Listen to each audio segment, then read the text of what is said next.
మన ప్రభు అయిన యేసుక్రీస్తు నామం పేరిట మీకు అందరికీ నా యొక్క హృదయపూర్వకమైన వందనాలు తెలియజేస్తున్నాను. చాలామంది శ్రమలలో కృంగినప్పుడు, ప్రార్థించినప్పుడు, దేవుడు దయచేసినప్పుడు అవి పొందుకున్న తర్వాత మార్పు చెందుతూ ఉన్నారు. మార్పు అనగా రెండు రకాల మార్పు ఉండాలి. మొదటగా మన మనస్సు మారు మనస్సు పొందటం, అది ఒక మార్పు.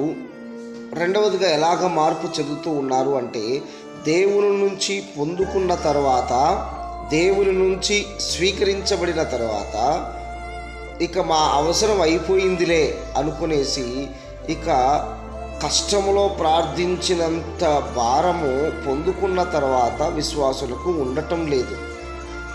ఎందుకు మారటం? దేవుడు నీకు ఇచ్చిన వాటిని ప్రేమతో స్వీకరించి, అనుభవించి, ఆస్వాదించి ఆత్మీయతలో ముందుకు పోవటమే నిజమైన విశ్వాసం యొక్క లక్షణం.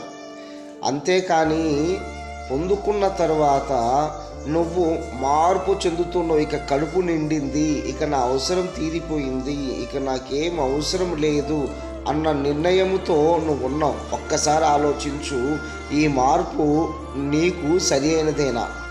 దేవుడు నీకు దయచేశాడు. దయచేసిన వాటిని కృతజ్ఞతతో స్వీకరించి అనుభవించు. దేవుడు ఇంకా దీవిస్తాడు. అంతేకాని ఇక నాకు అవసరం లేదు, నా అవసరం తీరిపోయింది అన్నటువంటి మార్పు నీకు అవసరం లేదు. కాబట్టి నిజమైన మార్పు కలిగి ఉందాం.